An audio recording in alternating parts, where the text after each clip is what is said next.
بسم اللہ الرحمن الرحیم۔ ممبئی کے پاکستان میں بنی عالمی شورا کے ذمہ دار صدیق بھائی جوگیشوری کا دوہرا چہرہ اور اعتراض کرتے ہیں مولانا سعد صاحب پر اور فتنہ خود پھیلاتے ہیں۔ ہم بھی کر جاتے ہیں تو ہو جاتے ہیں بدنام، وہ قتل بھی کرتے ہیں تو چرچا نہیں ہوتا۔ اللہ ہی ہمارا نگران اور محافظ ہے۔ اللہ تعالیٰ سے دعا ہے کہ وہ ہمیں علم دے، رزق عطا فرمائے، عہدہ دے، ہر نعمت سے نوازے اور ان سب نعمتوں کو ہدایت کے ساتھ جوڑ کر رکھے۔ اللہ کرے کہ ہمارا علم، مال، مرتبہ یا کوئی بھی نعمت ہمیں ہدایت سے محروم نہ کرے۔ یہ تمہید اس لیے پیش کی جا رہی ہے کہ چند دن پہلے ممبئی کی ایک مشہور اور معروف دینی اسکول یعنی ملت اسکول جوگیشوری اور کئی مدارس کے ذمہ دار، جنہیں اللہ نے مال، اثر و رسوخ اور دعوت و تبلیغ جیسے اہم شعبوں سے وابستگی کی نعمت عطا فرمائی ہے، صدیق بھائی جن کا نمبر 9322253872 نے اپنے ادارے کی ایک مجلس میں، جس میں علماء اور غیر علماء مرد و خواتین شریک تھے، اور اپنی علمی تحقیق کے طور پر ایک انتہائی خطرناک بات کہی کہ زکوٰۃ ناپاک ہوتی ہے، اور چونکہ مدارس زکوٰۃ سے چلتے ہیں اسی لیے مدارس سے ناپاکی ہی پیدا ہوتی ہیں۔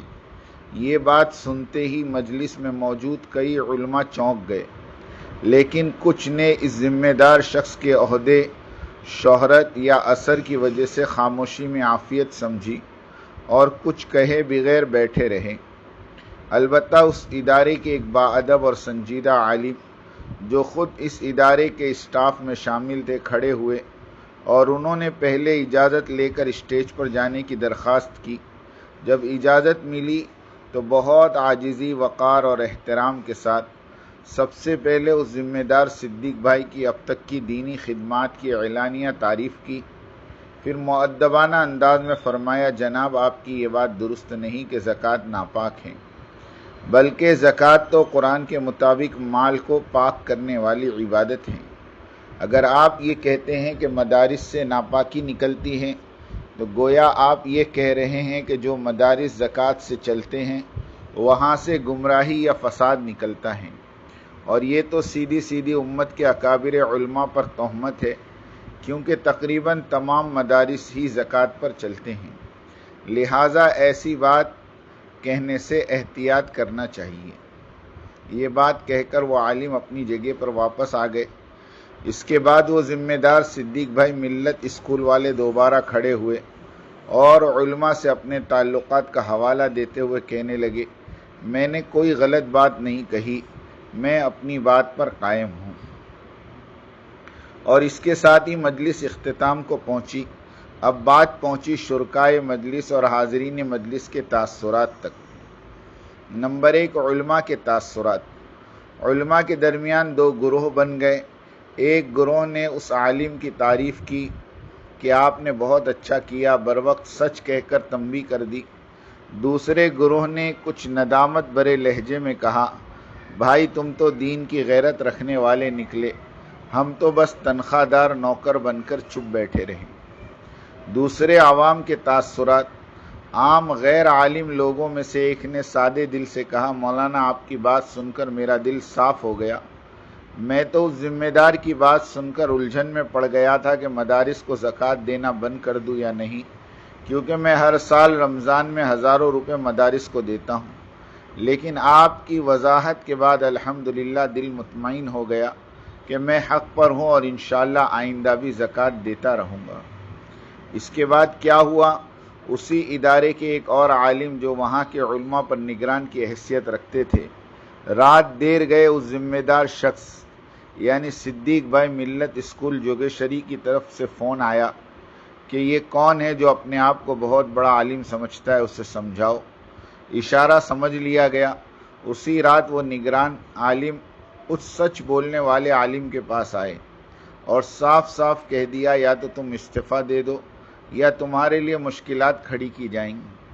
اب وہ عالم دین جس نے دین حق کا دفاع کیا تھا، اپنی طویل دینی خدمات کے باوجود استعفا دینے پر مجبور ہو گئے اور خاموشی کے ساتھ گھر واپس چلے گئے۔ ہم سب کے لیے دو اہم سبق۔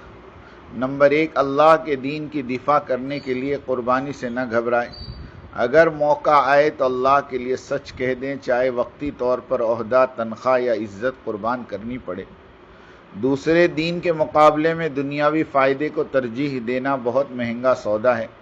جو لوگ دنیاوی مفاد، عہدہ یا پیسے کے لیے حق چھپاتے ہیں، وہ وقتی طور پر جیتتے نظر آتے ہیں مگر آخرت میں خالی ہاتھ ہوں گے۔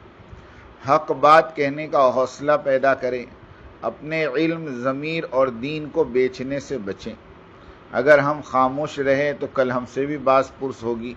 اللہم اجعلنا من الذین یبلغون کلمتک ولا یخشون فی اللہ لومۃ لائم۔